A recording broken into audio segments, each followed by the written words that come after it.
जीने के लिए हम हर पल हर क्षण श्वास लेते हैं, किसी को पूछने की जरूरत नहीं है। उसी तरह ये सील को भी स्वागत है आप सभी का। आप लोग देख रहे हैं बुद्धास टीचिंग चैनल और हम यहाँ महाकारुणिक तथागत बुद्धा और उनके शिक्षाओं के विषय में चर्चा करते हैं।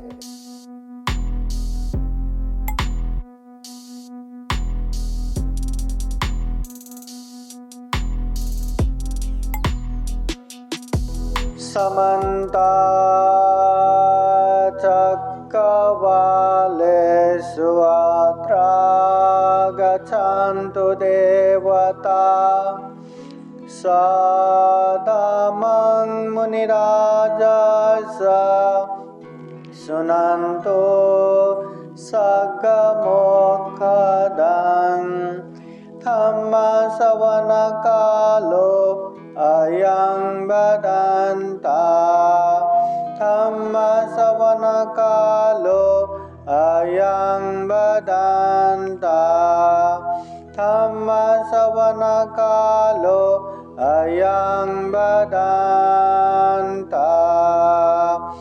नमो तस्स भगवतो अरहतो सम्मा सम्बुद्दस्स। नमो तस्स भगवतो अरहतो सम्मा सम्बुद्दस्स। नमो तस्स भगवतो अरहतो सम्मा सम्बुद्दस्स। बोलिए साधु साधु साधु। महाकारुणिक तथागत भगवान बुद्ध को त्रिवार वंदना। महाकारुणिक तथागत बुद्ध द्वारा देशित सुआख्यात धम्म को त्रिवार वंदना। महाकारुणिक तथागत बुद्ध के आर्य श्रावक संघ को त्रिवार वंदना। परम पूजनीय बोधिसत्व डॉक्टर बाबा साहब अम्बेडकर आज के विशेष 10 दिवसीय श्रामणेर शिविर तथा विशेष धम्मदेशना कार्यक्रम में परभनी स्थित इस गांव शानपुरी गांव में जो बुद्ध विहार है, यहाँ उपस्थित पूजनीय भिक्षु संघ श्रामणेरगण और प्रत्यक्ष अप्रत्यक्ष जुड़े हुए संपूर्ण श्रद्धा संपन्न बुद्धि संपन्न उपासक उपासिकाएं। महाकारुणिक तथागत बुद्ध कहते हैं शीलेन सुगतिं यन्ति शीलेन भोग संपदा शीलेन निभृतिं यन्ति तस्मा सोति विशोदय। ये जो शील है हमेशा हमेशा हमें पालन करना चाहिए। जो व्यक्ति शील को पालन करते हैं वो अपने जीवन को सुगति बनाता है, सुखमय बनाता है, शांतमय बनाता है। यहाँ भी सुख शांति मिलेगा, वहाँ भी सुख शांति मिलेगा, अभी भी सुख शांति मिलेगा, बाद में भी सुख शांति मिलेगा जो व्यक्ति शील को पालन करते हैं। शीलेन भोग संपदा, जो व्यक्ति शील को अच्छे से पालन करते हैं उसके जीवन में अनेक अनेक भोग संपदा प्राप्त होता है, अनेक अनेक धन संपत्ति प्राप्त होता है। शीलेन निभृतिं यन्ति, ये शील निर्वाण के तरफ लेके जाता है, यहाँ वहाँ हमें जाने नहीं देता, सीधा दुख मुक्त निर्वाण की तरफ लेके जाते हैं। तस्मा शीलं विशोधये, इसलिए विशुद्ध रूप से अच्छे से शील को पालन करना चाहिए। अब ये शील बोले तो क्या है? सदाचार। जो अच्छे अच्छे नियम है उसे पालन करना चाहिए, उसी को शील कहते हैं। कम से कम ये शरीर से अनेक अनेक अकुशल पाप ना हो, उसके लिए शील पालन करते हैं। ये वाणी से अनेक अनेक गलत अनाप शनाप बोलना न पड़े, उसके लिए शील पालन करते हैं। और आप लोगों को तो पता ही होगा, आप लोग है ना अनुभव करते ही रहते हैं कि हर बौद्ध कार्यक्रम में सबसे पहले पंचशीला प्रार्थना करते हैं। एक तरह से अच्छे काम करने के लिए हम शुद्ध हो रहे, हर धम्म में अपने अपने तरह से शुद्ध होते हैं। कोई नहा के, कोई साफ सफाई करके, कोई अनेक तनेक करके शुद्ध होते हैं। तो तथागत बुद्ध ने हमें शुद्ध होने के लिए ये पंचशीला प्रार्थना करने का विधि दिया। अब हम शुद्ध कैसे होते हैं? शरीर से, वाणी से गलत नहीं करेंगे ऐसा संकल्प लेते हुए, और मन को भी खूब संयमित रखेंगे, गलत अनैतिक चीजों से दूर रहेंगे ऐसा संकल्प लेते हुए हम शुद्ध होते हैं। देखा जाए तो जो हम पंचशील प्रार्थना करते हैं इसमें बहुत अच्छी अच्छी बातें हैं। सबसे पहले ओकाश वन्नामि भन्ते, भन्ते वन्नामि करता हूँ द्वार तयेन, ये 3 द्वार द्वारा, 3 दरवाजे द्वारा, मतलब हम जिंदगी में कितना भी अच्छा करने का माध्यम 3 ही है। हम जीवन में कितना भी गलत करने का माध्यम 3 ही द्वार है। जैसे घर में अंदर बाहर करने के लिए एक दरवाजा रखते हैं, और पीछे से आना पड़ा तो दूसरा दरवाजा रखते हैं। ऐसे 1 दरवाजा, 2 दरवाजा, 3 दरवाजा, इस तरह से रहते हैं। उसी तरह हम अच्छा करें या बुरा करें, हम पाप करें या धम्म करें, हम कुशल करें या अकुशल करें, करने का माध्यम 3 ही द्वार है, 3 ही माध्यम है। वो है शरीर, वाणी, मन। हमें अच्छा करना है, यही शरीर से करना है, यही वाणी से बोलना है, यही मन से सोचना है। हमें बुरा भी करना है तो यही शरीर से, यही वाणी से, यही मन से। इसलिए 3 द्वार। द्वारत्रयेन कतं सपं अपराधं क्षमता में बनते।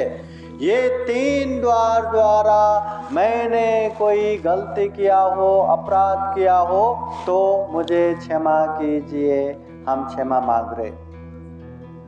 जब भी बड़े भंते जी मिलते हैं तो हम यही क्षमा याचना करते हैं। तो ये क्षमा मांगना, ऐसा नहीं कि हमने क्षमा मांगा और बड़े भंते जी ने खमामी खमामी खमामी, माफी हुआ, माफ हुआ, माफ हुआ, ऐसे आशीर्वाद देंगे तो अरे हमने जो जितना भी पाप किया अब हम मुक्त हो गए, जो जितना भी अपराध किया उससे छुटकारा मिल गए। ऐसा नहीं होता।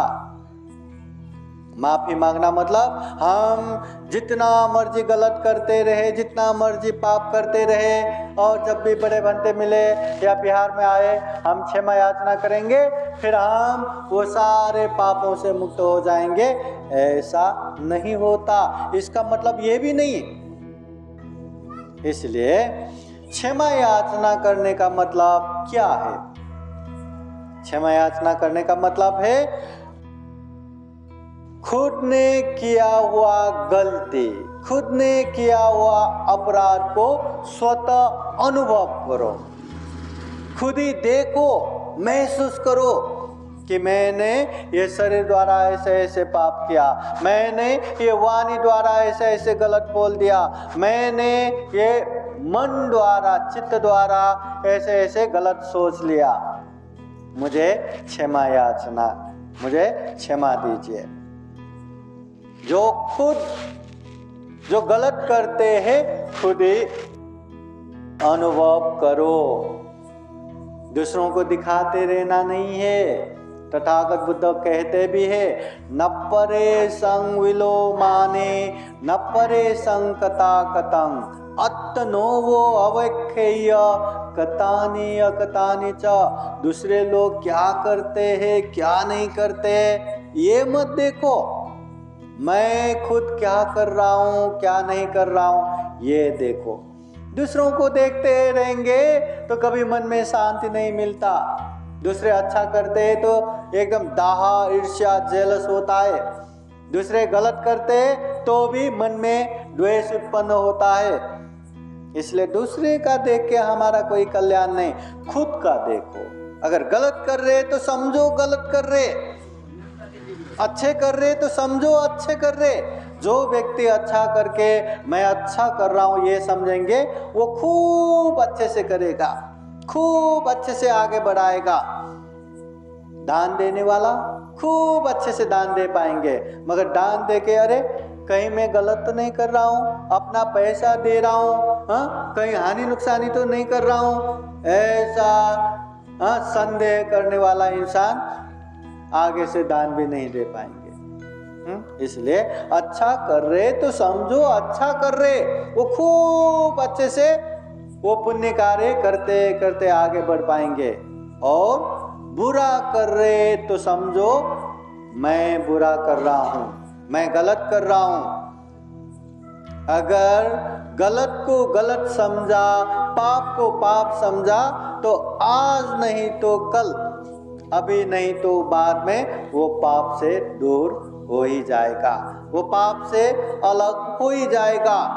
मगर जो व्यक्ति पाप करता है, जो व्यक्ति अकुशल करता है, फिर भी वो समझते कि ये पाप करने से, ये काम करने से मेरा फायदा हो रहा है, मुझे पैसा मिल रहा है, मेरे परिवार के लिए अच्छा हो रहा है, मेरा स्वार्थ सिद्ध हो रहा है, इसलिए ये पाप नहीं। ये कैसे पाप हो सकता है, ये तो तन्मयी है। ऐसा समझने वाले वो व्यक्ति वो पाप कभी छोड़ नहीं पाएगा। पाप को पाप समझना चाहिए फिर छोड़ पाएंगे। ये बात महाकारुणिक तथागत बुद्ध खूब अच्छे से बताते हैं, समझाते हैं। इसलिए ये क्षमा याचना का मतलब यही है कि हमने गलत किया तो महसूस करो हमने गलत किया, हमने पाप किया तो महसूस करो हमने पाप किया, तो क्षमा याचना करो कि मुझसे ऐसा गलती हो गया, मुझसे ये अपराध हो गया, आगे से मैं ये अपराध नहीं करूंगा, आगे से ऐसी गलती ऐसे पाप नहीं करूंगा। ऐसे बार बार क्षमा याचना करने से कोई हिंसा करने वाले, अरे मुझसे हिंसा हो गया मुझे क्षमा करो, महसूस करने वाले व्यक्ति जल्दी ही वो पाप से दूर हो पाएंगे, वो अकुशल से दूर हो पाएंगे। इसलिए क्षमा मांगो, खुद ने किया हुआ गलती को महसूस करो। अरे जेव्हापर्यंत जब तक हम गलती को महसूस नहीं करेंगे, कोई व्यक्ति हमें आके दिखाए गलती, अच्छा लगेगा क्या? कोई आके अरे आपने ये किया है वो किया है करके गलती बताएंगे, गिनाएंगे, तो हम उसको थैंक यू बोलेंगे क्या? अरे स्वतःचा बघा ना, खुद का देखो क्या हमें बता रहे, ऐसा ही बोलेंगे ना? किसी को भी अच्छा नहीं लगता। हाँ, कहने की बात है और समझदारी की बात है। तथागत बुद्ध भी कहते हैं निधि नंगो पवतारंग। अगर कोई व्यक्ति हमको आए और बताए कि आपने ये गलती किया, हाँ आपने ये गलती किया, ऐसे बताने वाले व्यक्ति को जैसे कि हमारे पुरखों ने, बाप दादाओं ने अनेक धन संपत्ति एक बर्तन में डाल के जमीन के नीचे गाड़ के रखा, बताना भूल गया, वो वैसा ही रह गया था, और कोई आके हमें बताए अरे तुम्हारे पुरखों ने वहाँ धन संपत्ति गाड़ के रखा है, और सच में वहाँ खोद के देखा तो एकदम सोने चांदी से भरा हुआ घड़ा मिल गया, तो सोचो कितना खुश होंगे, कितना प्रसन्न होंगे। और वो दान बताने वाले को हम मन से, दिल से कितना थैंक यू बोलेंगे, कितना कृतज्ञ बनेंगे। बुद्ध कहते हैं ऐसे पुरखों के दान दिखाने वाले व्यक्ति की तरह जो गलती दिखाता है उसे वैसे ही कृतज्ञ होना चाहिए, वैसे ही धन्यवाद देना चाहिए। ये तथागत बुद्ध कहते हैं ये करो, वो करो, ये ना करो, वो ना करो, अरे ये पाप है ये मत करो, अरे ये पुण्य है क्यों नहीं कर रहे, करो। ऐसे बोलने वाले बहुत कम ही मिलता है। और ऐसे लोग मिले तो उसको खूब अच्छे से संभाल के साथ में रखना चाहिए, बहुत कम मिलते हैं। और ऐसा चाहने वाले भी, ऐसा जो समझाया और उसको अच्छे से पालन करने वाले भी बहुत कम मिलते हैं। ऐसे कम लोगों में हमें भी आना है। तो लोगों की बातें सुनो, पर तुरंत सुन के रिएक्शन नहीं करना। लोगों ने हमें बुरा भला किया, अरे मुझे ऐसा बोला वैसा बोला करके एकदम दुखी होके नहीं बैठना। किसी ने अरे ये तो अमुक ऐसा है वैसा है प्रशंसा किया तो देखो मैं ऐसा हूं, ऐसा अहंकार अभिमान लाके भी नहीं बैठना। लोगों ने निंदा किया तो समझो जो निंदा कर रहे हैं ऐसा अवगुण मुझ में है कि नहीं है, तो उसे दूर करो। नहीं है, अरे जो चीज मुझ में है ही नहीं वही तो बता रहे हैं, बताने दो, क्या फर्क पड़ता है। और लोग हमारी प्रशंसा भी कर रहे तो समझो जो प्रशंसा हमें कर रहे क्या हम वाकई में वैसा है क्या, क्या ऐसा गुण धम्म हम में है क्या। अगर है तो उसे संभाल के रखो, उसे बढ़ाते जाओ। अगर नहीं है, अरे मुझ में ऐसा गुण धम्म तो है ही नहीं, अभी मुझे ये बढ़ाना पड़ेगा, अभी मुझे ये गुण धम्म अपने अंदर लाना पड़ेगा, ऐसा अभ्यास करो तो फायदा ही फायदा हो गया ना। लोग अच्छा करे तो भी फायदा, लोग बुरा करे कहे तो भी फायदा। पर सबसे महत्वपूर्ण बात, दूसरे कुछ भी कहे पर खुद को समझना चाहिए, खुद को महसूस होना चाहिए। इसलिए बौद्ध जगत में क्षमा याचना करने का मतलब यही है कि मैंने ये शरीर से, ये वाणी से, ये मन से ये अच्छा किया, ये बुरा किया, ये मैंने गलत किया, पाप किया, मुझे क्षमा करो, आगे से नहीं करूंगा। कितना अच्छी बात है ना।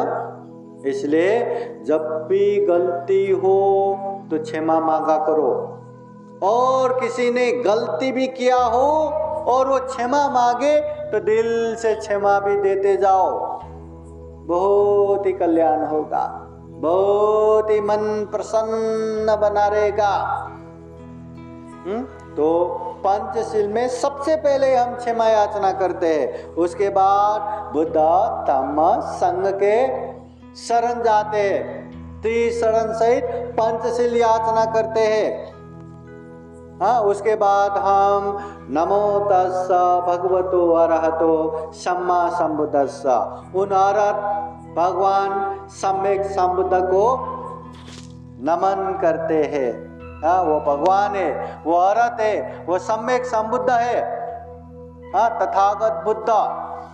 हम जब भी बुद्ध पूजा करते हैं, बुद्ध का गुण धम्म याद करते हैं, नव विशेष गुण धम्म याद करते हुए हम बुद्ध वंदना करते हैं। करते हैं ना, बुद्ध वंदना करते हैं ना। बुद्ध वंदना करते समय 2 लाइन का एक गाथा हम पढ़ते हैं। हाँ, इतिपिसो भगवारहं सम्मा संबुद्धो वेचाचरण संपन्नो सुगतो लोकविदो अनुतरो पुरुष धम्म सारथि सत्ता देव मनुष्यानं बुद्धो भगवाति ये जो 2 लाइन का जो बुद्ध वंदना हम लेते हैं उसमें सारांश में तथागत बुद्ध के 9 गुण धम्म समाहित है। इतिपिसो भगवान, वो भगवान ऐसे ऐसे है। कैसे? अरंग, अर्हत है।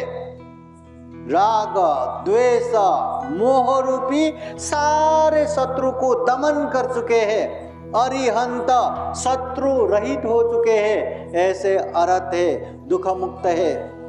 सम्मा संबुद्धो, वो तथागत बुद्ध सम्यक संबुद्ध है, जिन्होंने 10 पारमिता पूर्ण किया, 10 उपपारमिता पूर्ण किया, 10 परमत्थ पारमिता पूर्ण किया, 30 पारमिता परिपूर्ण किए हुए वो सम्यक संबुद्ध है।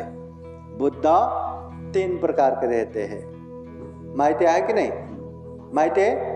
बुद्ध 3 प्रकार के रहते हैं। एक है श्रावक बुद्ध, एक है प्रत्येक बुद्ध और एक है सम्यक संबुद्ध।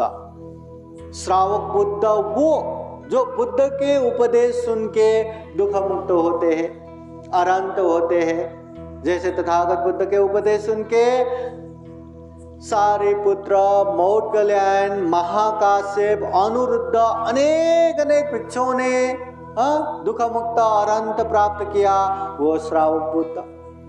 पताचारा, कृषा, गौतमी, उत्पल, वर्णा अनेक अनेक भिक्षुनियों ने बुद्ध के उपदेश सुन के दुख मुक्त अरंत प्राप्त किया, वो श्रावक बुद्ध। जो भी दुख मुक्त बनते हैं उसे श्रावक बुद्ध कहते हैं।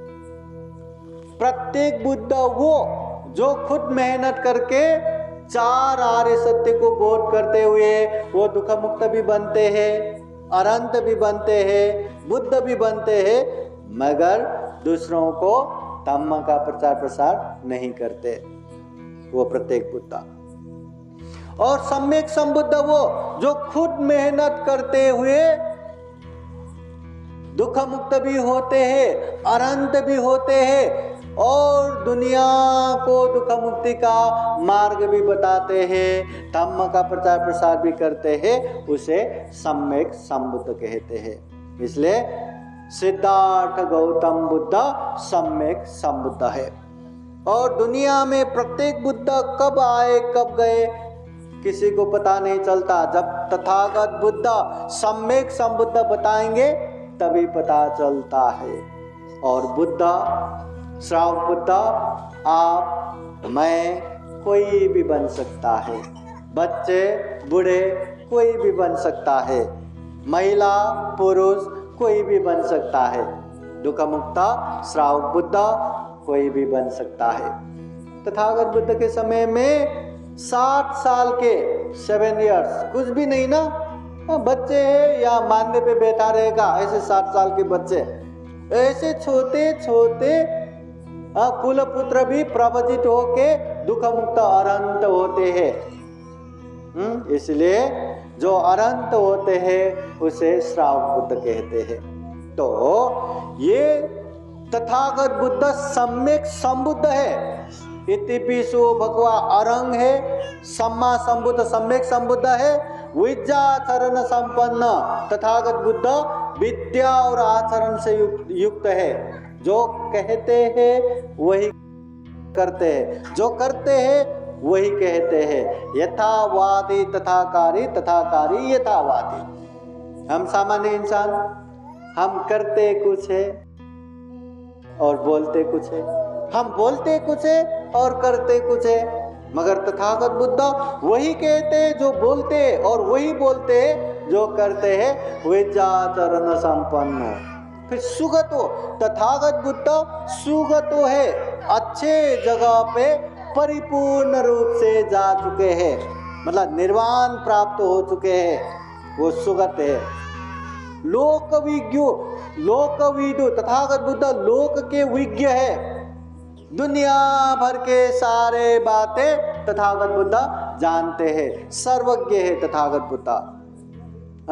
अतीत, अनागत, भविष्य सब जानते हैं। जो बीत चुके हैं उसको भी जानते हैं, जो वर्तमान है उसको भी जानते हैं, जो भविष्य है वो भी जानते हैं। तथागत बुद्ध लोक के विज्ञ है, सर्वज्ञ है। अनुत्तरो पुरुष दम्म सारथि, तथागत बुद्ध अनुपम पुरुष दमन योग्य सारथी समान है। जैसे अच्छे सारथी जहां घोड़ा रोकना पड़े वहीं रोक देता है, वैसे ही तथागत बुद्ध लोगों को दमन करने योग्य, लोगों को अच्छे से दमन करने वाले अनुपम सारथी समान है। तथागत बुद्ध आलवक यक्ष जैसे लोगों को भी अच्छे से दमन किया, अंगुलीमाल दाका को भी अच्छे से दमन किया। दमन करने योग्य व्यक्ति को अच्छे से दमन करने वाले अनुपम सारथी समान है बुद्ध। सत्ता देव मनुष्यानं, तथागत बुद्ध देव मनुष्यों का शास्ता है, गुरु है। बुद्धो, तथागत बुद्ध बुद्ध है जो चार आर्य सत्य को बोध करके परिपूर्ण होता है, ऐसे व्यक्ति को बुद्ध कहते हैं, बुद्ध है। बुद्धो भगवा, तथागत बुद्ध को भगवान कहते हैं। भाग्य गुण से संपन्न है तथागत बुद्ध। भग्ग रागो भग्ग दोषो भग्ग मोह, मन के राग को, मन के द्वेष को, मन के मोह को भग्न कर चुके हैं, खत्म कर चुके हैं, इसलिए उनको भगवान कहते हैं। तो ऐसे नव गुण युक्त तथागत बुद्ध है। तो ऐसे तथागत बुद्ध को हम नमन करते हैं, नमस्कार करते हैं।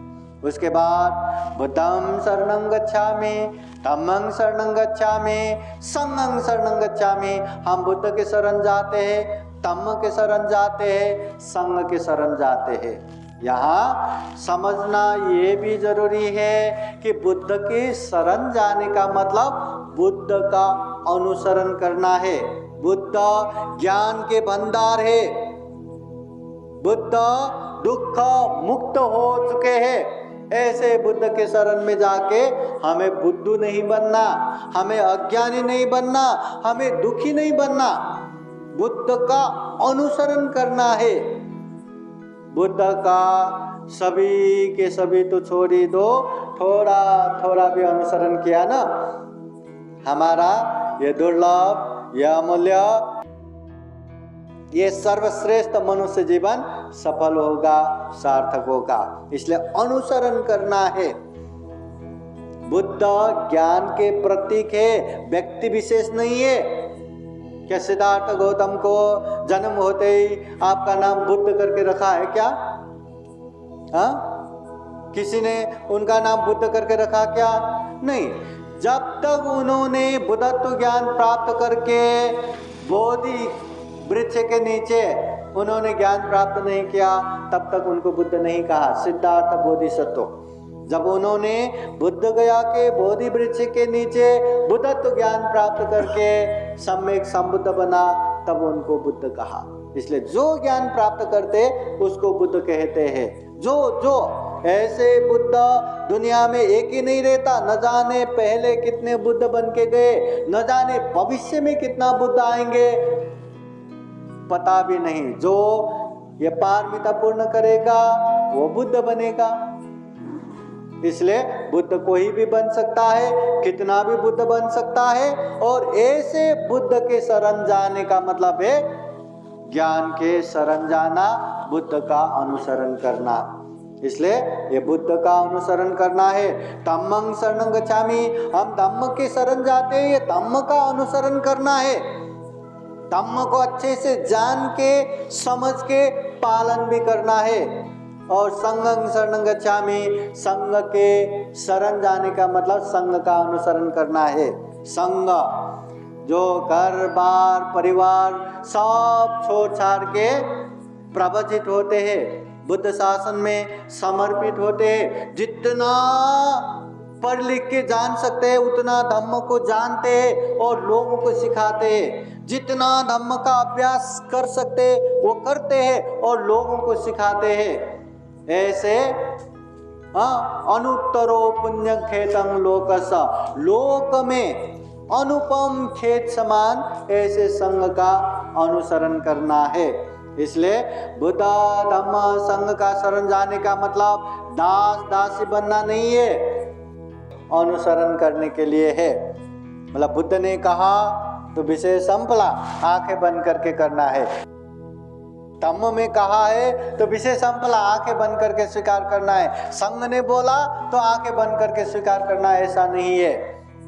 बुद्ध हमेशा व्यक्ति स्वतंत्रता में जोर देते हैं।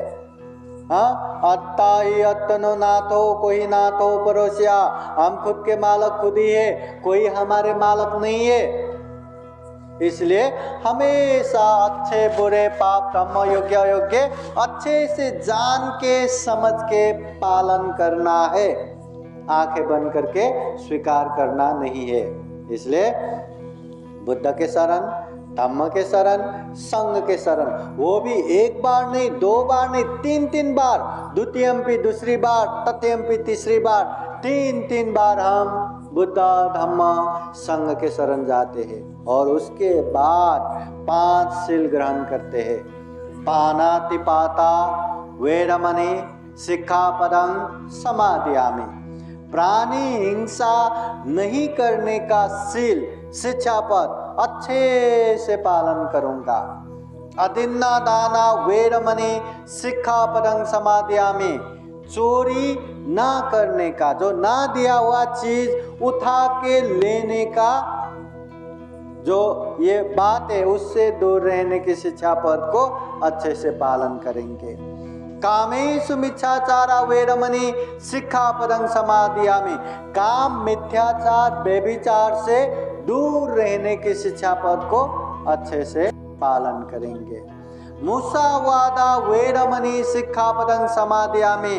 असत्य झूठ नहीं बोलने की शिक्षा पद को अच्छे से पालन करेंगे। सुरामेरय मज्जपमादत्थाना वेरमणि सिक्खापदं समादियामि। सुरापान, मद्य पदार्थ, दारू, नशा पता सेवन नहीं करने की शील को अच्छे से पालन करेंगे। जैसे हम ये 5 शील अच्छे से पालन करेंगे, ऐसा संकल्प लेते हैं, ऐसा अधिष्ठान लेते हैं।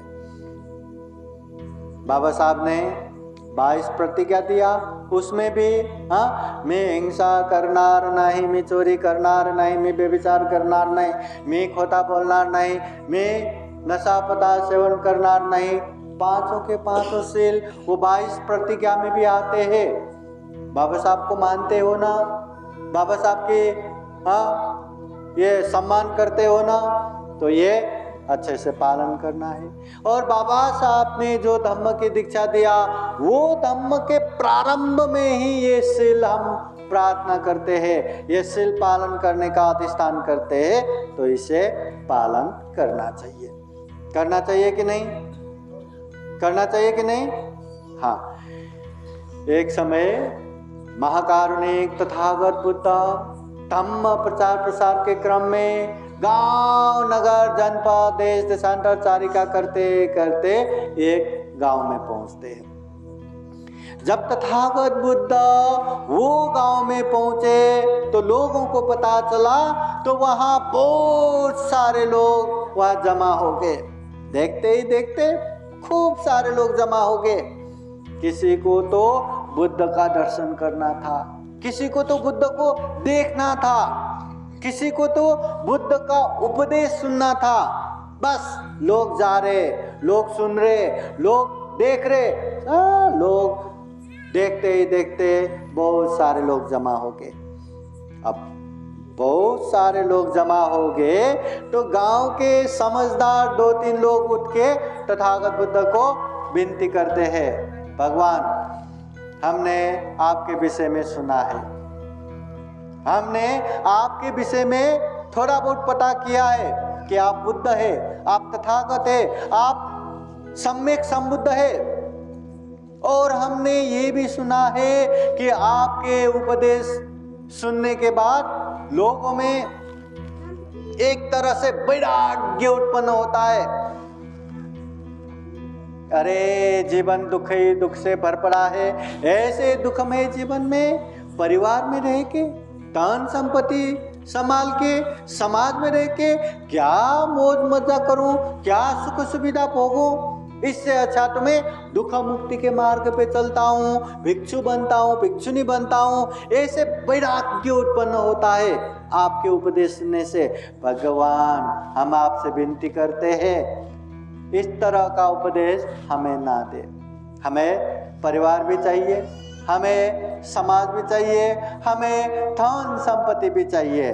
भगवान, हमें कृपा करके ऐसा उपदेश दे कि हम घर गृहस्थ में रह के भी सुख पूर्वक, शांति पूर्वक जी सके, ऐसा उपदेश दे। उस समय तथागत बुद्ध ठीक है कहते हुए उसी तरह का उपदेश देते हैं। और उपदेश देते देते तथागत बुद्ध उन्हीं लोगों को पूछते हैं, हे उपासक उपासिकाएं, बताओ इस गांव में दूसरों को दुख देने वाले, दूसरों को मारने वाले ऐसा लोग है क्या? तो वहां के लोग कहते, भगवान, ऐसे दुख देने वाले, ऐसे हिंसा करने वाले, ऐसे लोग हमारे गांव में बहुत है, बहुत सारे हैं। फिर तथागत बुद्ध पूछते हैं, ऐसा हिंसा करने वाले, ऐसा दुख देने वाले लोग आप लोगों को पसंद है क्या? हमें पसंद है नहीं। तो वो लोग भी कहते हैं, भगवान, ऐसे लोग हमें पसंद नहीं, बिल्कुल भी पसंद नहीं। फिर तथागत बुद्ध फिर से पूछते हैं, उपासक उपासिकाएं, अगर दुख देने वाले, हिंसा करने वाले लोग आप लोगों को पसंद नहीं है, तो आप लोग ऐसा काम करते हैं कि नहीं, ऐसा हिंसा करते हैं कि नहीं? ऐसा कहने पे सब लोग एक दूसरे का चेहरा देखते हैं और नीचे झुक के बैठते हैं। फिर उस समय तथागत बुद्ध कहते हैं,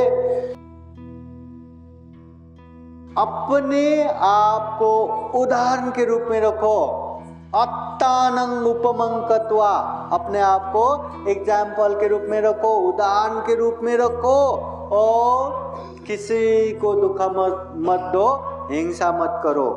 अगर दुख देने वाला हमें पसंद नहीं तो हम दुख देंगे तो दूसरों को क्या पसंद आएगा? अगर हिंसा करने वाला हमें पसंद नहीं, हम हिंसा करेंगे तो दूसरों को क्या पसंद आएगा? तो बुद्ध कहते हैं, अपने आप को उदाहरण के रूप में रखो, अत्तानं उपमंकत्वा न हनय्य न घातय, अपने आप को उदाहरण के रूप में रखो, किसी को हनन मत करो, घात मत करो, किसी को दुख मत दो, हिंसा मत करो।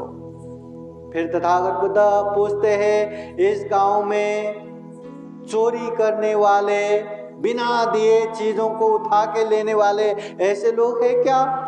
तो वो लोग कहते, भगवान, ऐसे चोरी करने वाले लोग भी बहुत है। हम यहाँ आपके पास आए हैं तो घर के सारे खिड़की दरवाजे बंद करके आए हैं, चोरी करने वाले बहुत है। तथागत बुद्ध फिर पूछते हैं, इस गांव में काम, मिथ्याचार, व्यभिचार करने वाला है क्या? तो कहते, भगवान, ऐसे काम, मिथ्याचार, व्यभिचार करने वाले लोग भी इस गांव में बहुत सारे लोग हैं।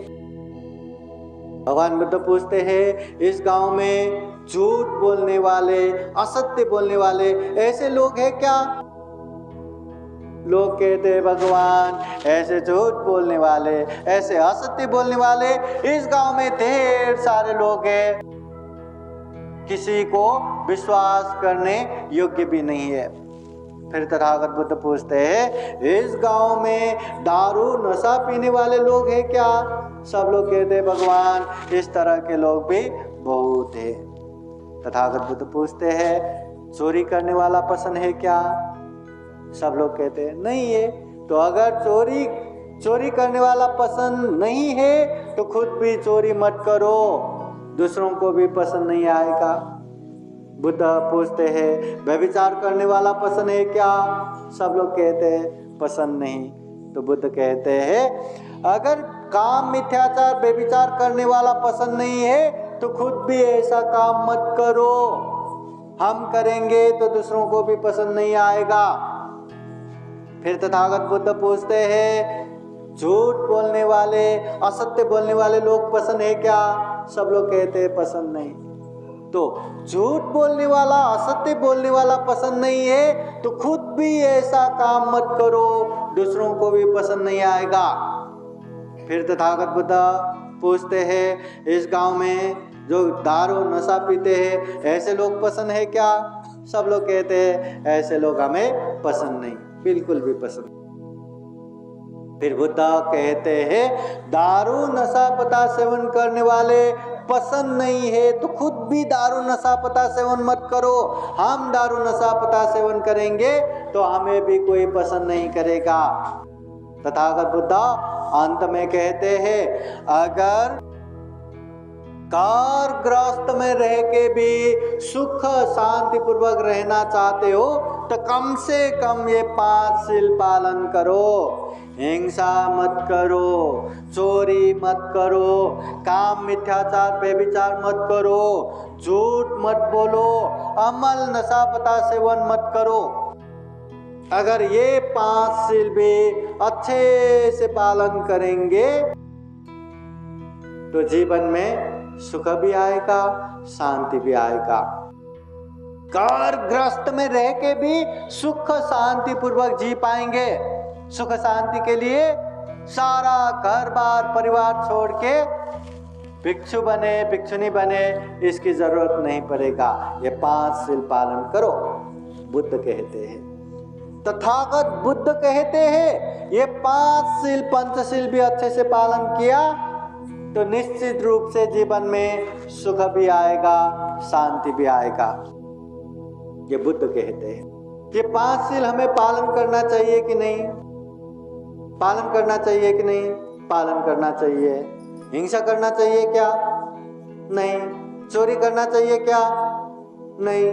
काम मिथ्याचार व्यभिचार करना चाहिए क्या? नहीं। झूठ बोलना चाहिए क्या? नहीं। दारू नशा पता सेवन करना चाहिए क्या? नहीं। छोड़ना ही चाहिए।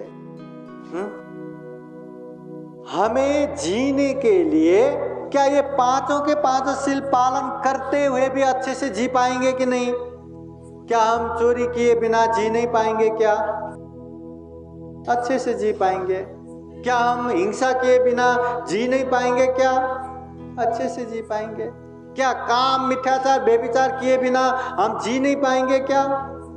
जी पाएंगे और अच्छे से जी पाएंगे। क्या झूठ असत्य बोले बिना हम जी नहीं पाएंगे क्या? जी पाएंगे। क्या दारू नशा पता सेवन किए बिना हम जी नहीं पाएंगे क्या? जी पाएंगे और अच्छे से जी पाएंगे। बगा, ये 5 के 5 शील जीने के लिए कहीं भी बाधा नहीं है। ये 5 शील पालन किया तो अरे अब तो काय करूं, कैसा खाऊं, कैसा जीऊं, हाँ मैं क्या करूं, क्या खाऊं, कैसे जीऊं, कहीं भी चिंता लेने की जरूरत नहीं है। 5 शील पालन करके भी हम अच्छे से जी सकते हैं और अच्छे से जी सकते हैं। देखो, जीने के लिए कहीं भी बाधा नहीं है ये 5 शील। और हर किसी को लगता है ये 5 शील तो पालन करना ही चाहिए। कोई एक व्यक्ति भी है क्या जो कहे कि ये 5 शील में ये शील पालन करने की जरूरत नहीं? कोई कहेगा क्या? हिंसा किया तो भी चलता है, कोई बोलेगा? चोरी किया तो भी चलता है, बोलेगा? अमल नशा पता सेवन किया तो भी चलता है, बोलेगा? झूठ बोलने से भी होगा, बोलेगा कोई? हाँ, काम मिथ्याचार व्यभिचार करने से भी होगा, ऐसा बोलेगा कोई? कोई नहीं बोलेगा। ये अकुशल है, ये पाप है और ये पाप करना चाहिए, ऐसा कोई भी नहीं बोलेगा। ये 5 के 5 शील पालन करना चाहिए। 5 के 5 शील पालन करते हुए भी हम अच्छे से जी सकते हैं, जीने में कहीं भी बाधा नहीं है। और बुद्ध कहते हैं जीवन में सुख शांति प्राप्त करना है तो ये 5 शील पालन करो। अब ये 5 शील पालन करना भी चाहिए। बाबा साहब ने 22 प्रतिज्ञा में दिए।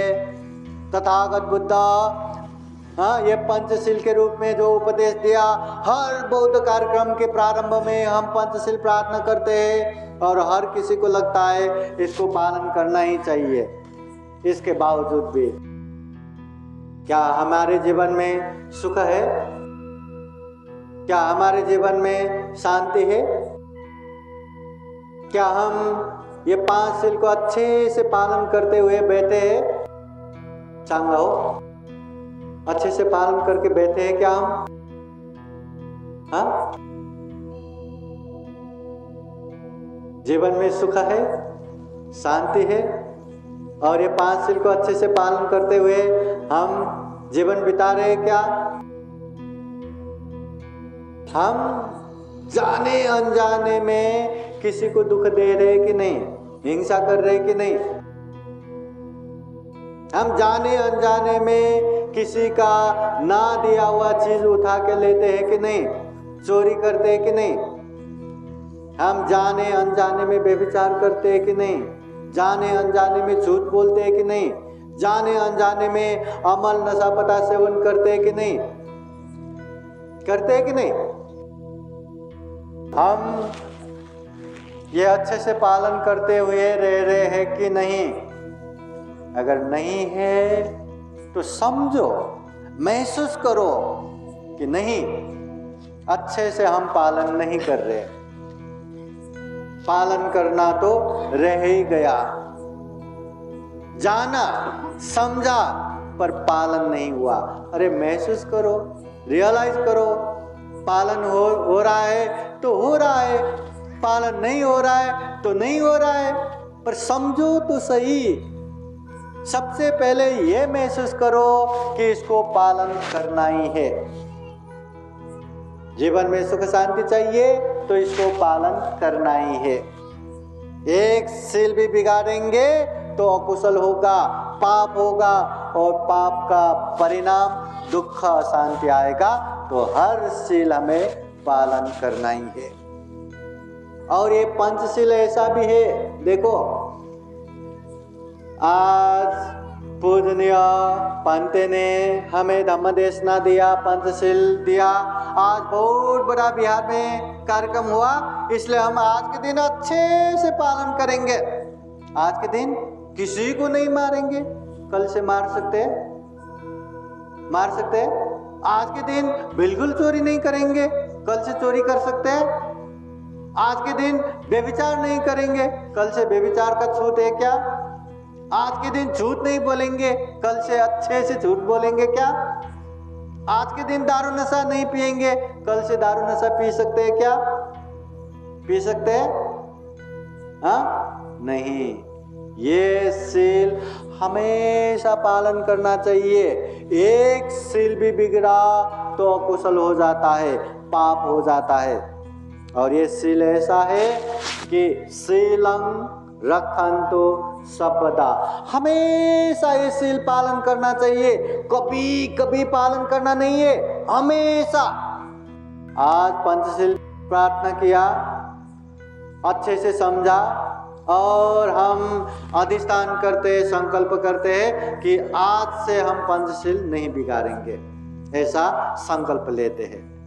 हाँ, अगर ऐसा लेके हमने पंचशील पालन किया, 1 दिन पालन किया, 7 दिन पालन किया, 1 महीना पालन किया, 1 साल पालन किया, 5 साल पालन किया, 10 साल पालन किया, बता 10 साल तक हम निरंतर ये शील को पालन कर रहे, न किसी को हिंसा किया, न कभी चोरी किया, न कभी व्यभिचार किया, न कभी झूठ बोला, न कभी नशा पता सेवन किया, अच्छे से पालन कर रहे। और 10 साल के बाद हिंसा किया तो उसको पाप लगेगा कि नहीं? हाँ? 10 साल के बाद अगर उसने हिंसा भी किया तो पाप लगेगा कि नहीं? लगेगा। 10 साल के बाद उसने चोरी किया तो उसको पाप लगेगा कि नहीं? लगेगा। हाँ, एक शील भी बिगाड़ा तो उसको अकुशल होगा, उसको पाप होगा। इसलिए 10 साल मैंने पालन किया, अभी मुझे 10 दिन का छूट है या मुझे 1 दिन का छूट है, वो भी नहीं है। जब भी बिगाड़ोगे आपको अकुशल लगेगा, आपको पाप लगेगा, आपको दुख का भोग करना ही पड़ेगा। इसलिए जीने के लिए हम हर दिन खाना खाते, किसी से अनुमति लेने की जरूरत नहीं है। जीने के लिए हम हर पल हर क्षण श्वास लेते हैं, किसी को पूछने की जरूरत नहीं है। उसी तरह ये सील को भी शरीर का, जीवन का अभिन्न अंग बनाना चाहिए, पालन करते जाना चाहिए, एकदम अच्छे से पालन करना चाहिए, तभी जीवन में सुख होगा, शांति होगा। अभी ये पंचशील को और व्यवहारिक रूप से थोड़ा सा हम जानेंगे।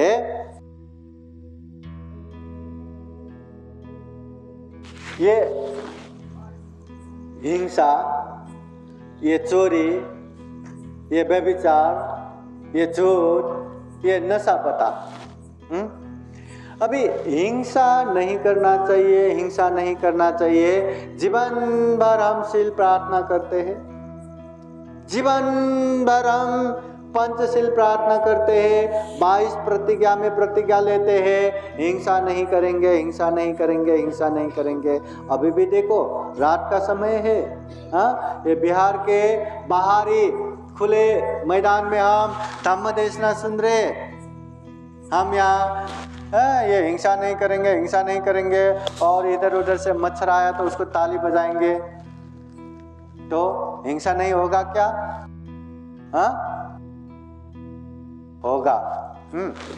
यहाँ हिंसा में थोड़ा सा जानना ये भी है, तथागत बुद्ध बार बार कहते हैं, चेतना अहं भिक्खवे कम्मं वदामि, चेतना युक्त काम को ही मैं कम्म कहता हूं। हम जो भी करते वो कम्म नहीं बनता, जो भी बोलते वो कम्म नहीं बनता, उसका भोग नहीं बनता। ये तथागत बुद्ध के समय के एक कथना है कि तथागत बुद्ध श्रावस्ती के जैतवन बुद्ध विहार में रह रहे थे। बहुत सारे भिक्षु बुद्ध को मिलने के लिए बाहर से आते रहते थे। एक समय एक समूह युवा भिक्षु मिलने के लिए आए और तथागत बुद्ध को मिलने के लिए जैतवन बुद्ध विहार में रह रहे थे, और सुबह सुबह जैतवन बुद्ध विहार में घूमने के लिए टहल रहे थे। अभी टहलते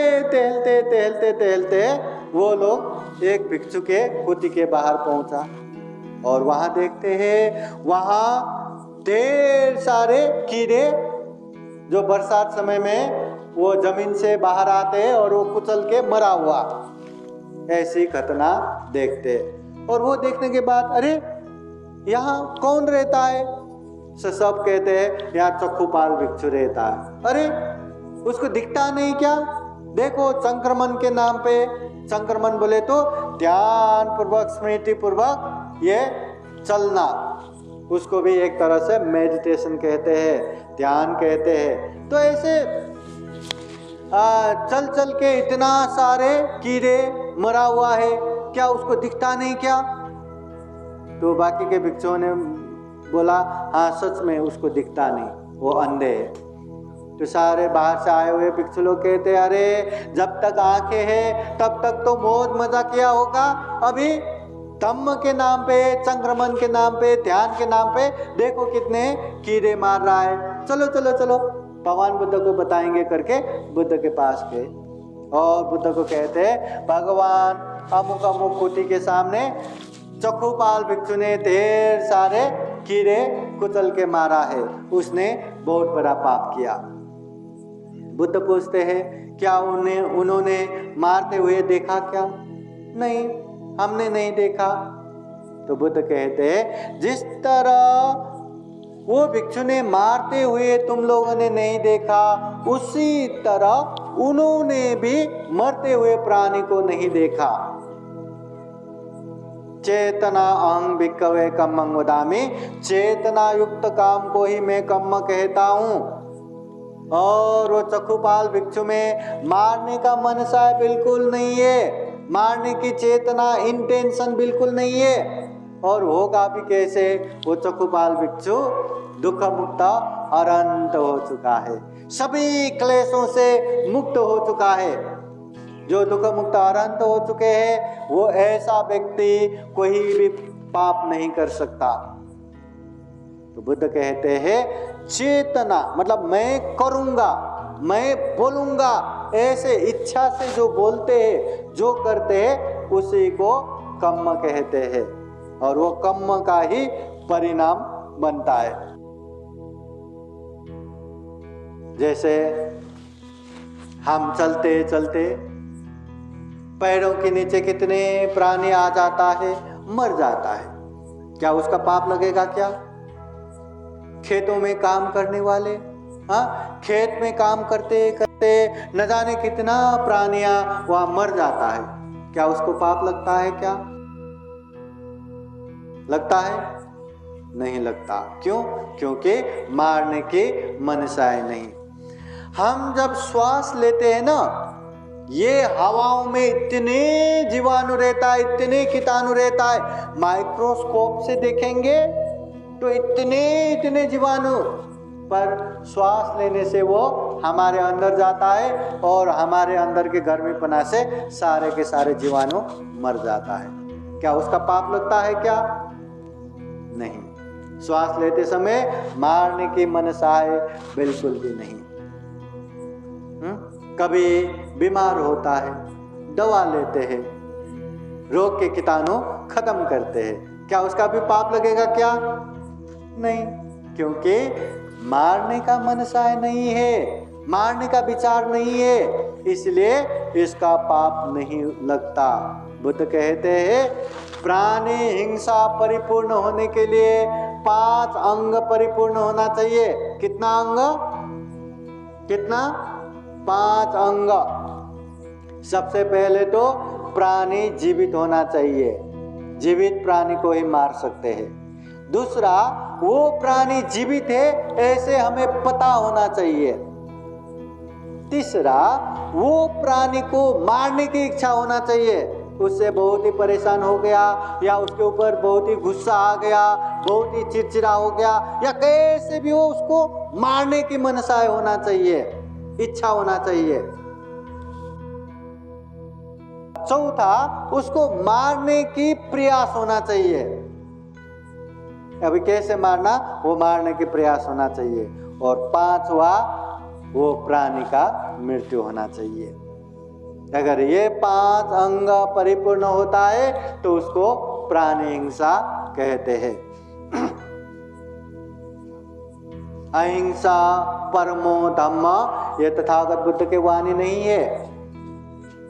तथागत बुद्ध अति मार्ग से दूर रहने का उपदेश देते हैं, तो हमेशा मध्यम मार्ग, मिडल पर, मध्यम मार्ग। इसलिए ये 5 अंग परिपूर्ण हुआ तो वो हिंसा हो जाता है। उसी तरह ये चोरी का भी, व्यभिचार का भी, ये झूठ बोलने का भी, अमल नशा पदार्थ सेवन करने का भी वैसा ही है। हाँ, तो ये हिंसा, ये जानबूझ के, ये मनसाय से किसी भी प्राणी को हिंसा नहीं करना चाहिए। हिंसा से हमेशा दुख ही होता है, हमेशा तकलीफ ही होता है। हम किसी को मारेंगे, हमें भी मारने वाला कोई ना कोई आएगा। हम किसी को हाथ पैर छोड़ेंगे तो हमारे ऊपर भी हाथ पैर छोड़ने वाला कोई ना कोई आएगा। हम किसी को हाथ हथियार से मारेंगे तो हमें भी हाथ हथियार से मारने वाला कोई ना कोई आएगा। हम किसी को जान से मारेंगे तो हमें भी जान से मारने वाला कोई ना कोई आएगा ही। इसलिए हिंसा नहीं करना, इसलिए चोरी भी नहीं करना, व्यभिचार भी नहीं करना, झूठ भी नहीं बोलना, अमल नशा पदार्थ सेवन भी नहीं करना। ये 5 के 5 सील अच्छे से पालन करेंगे या पालन किया तो जीवन में सुख शांति आएगा ही। ये तथागत बुद्ध के उपदेश है। सभ्ये तसंति दंडस्य सभ्ये भायन्ति मच्चुनो। इस दुनिया में जितने भी लोग हैं सब दंड से डरते हैं, सब मृत्यु से भागते हैं। कौन यहाँ दंड भुगतना चाहेगा? कौन यहाँ मरना चाहेगा? कोई नहीं। इसलिए अत्तानंग उपमं कृत्वा, अपने आप को उदाहरण के रूप में रखो। न हनय्य न घातय, किसी का भी हनन मत करो, किसी का भी घात मत करो। उपासक उपासिकाएं, ये 5 शील हमें न केवल जानना है, न केवल समझना है, इसे महसूस करते हुए जीवन में पालन करना है। पालन करेंगे तो ही हमारे जीवन में कल्याण होगा, तो ही ये शील का फायदा होगा, तो ही बुद्ध के धम्म का हमें लाभ मिलेगा। हम बार बार एक उदाहरण देते हैं। धम्म देशना के अंत में आप लोगों को भी वही एक उदाहरण देते हैं। एक समय तथागत बुद्ध खूब सारे भिक्षुओं को एक जगह लेके जाते हैं और जमीन से थोड़ा सा धूल अपने नख में उठाते हैं और पूछते हैं, भिक्षुओं बताओ, मेरे नख में ज्यादा धूल है या पृथ्वी में ज्यादा धूल है? कहाँ ज्यादा धूल होगा? कहाँ? भिक्षुगण कहते, भगवान आपके नख में क्या धूल है? सारा पृथ्वी धूली धूल से भरभरा है। आपके नख में थोड़ा ही धूल है, न्यून ही धूल है, गौण ही धूल है, नगण्य धूल है। सारा पृथ्वी धूली धूल से भरभरा है। तथागत बुद्ध कहते हैं, भिक्षुओं ऐसा ही है। इस दुनिया में अच्छे धम्म को जानने वाला मेरे नख में जितना धूल है उतना ही है, बाकी तो अच्छे धम्म ना जानने वाले, अच्छे धम्म से दूर दूर रहने वाले, पृथ्वी में जितना धूल है उतना ही है। फिर तथागत बुद्ध कहते हैं, इस दुनिया में अच्छे धम्म को जान के अच्छे से पालन करने वाला मेरे नख में जितना धूल है उतना ही है, बाकी तो पृथ्वी में जितना धूल है उतना ही है। आप लोगों को अच्छे धम्म पता है कि नहीं? बाबा साहब की पुण्याई इतना अच्छा धम्म मिला है। तो अच्छे धम्म मिला है तो अच्छे धम्म को समझ के पालन करते हैं कि नहीं?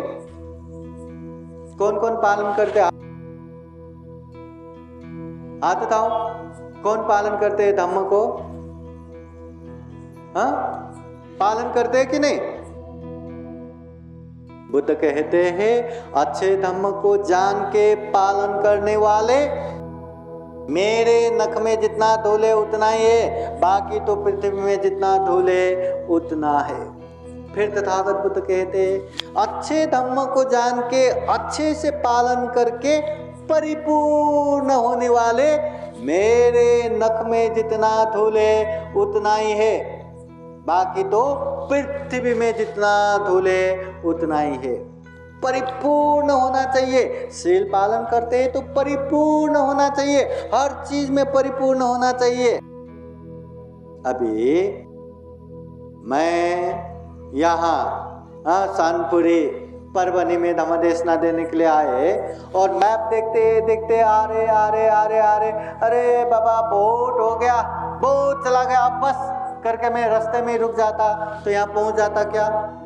और पहुंचते पहुंचते परवनी पहुंच गया और परवनी में इतने वो क्या ट्रैफिक, इतना वो मार्केट के बीचों में, अरे ऐसे में क्या बढ़ना,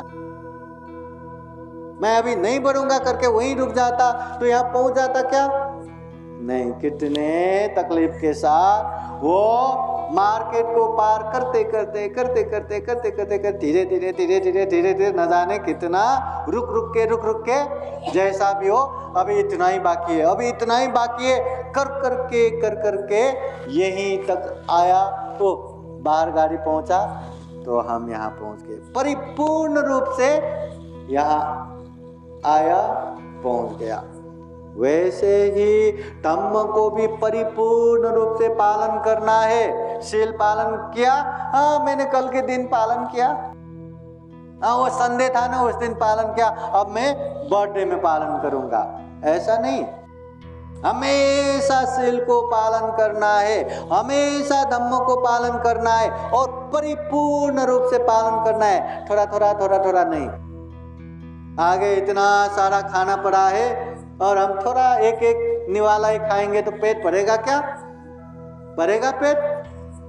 हाँ नहीं, जितना चाहिए उतना हमें खाना है। वैसे ही धम्म को भी परिपूर्ण रूप से पालन करना है, तभी ये धम्म का लाभ मिलेगा, तभी ये धम्म हमारा कल्याण करेगा।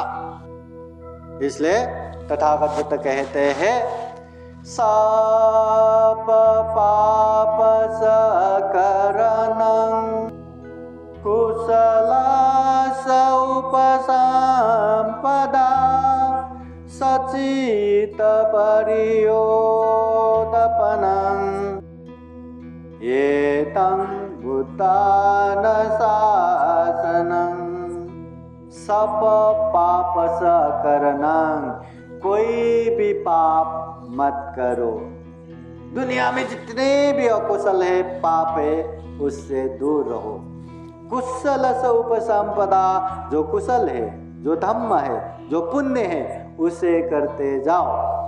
सचित परियोदपनं, अपने चित्त को परिशुद्ध रखो।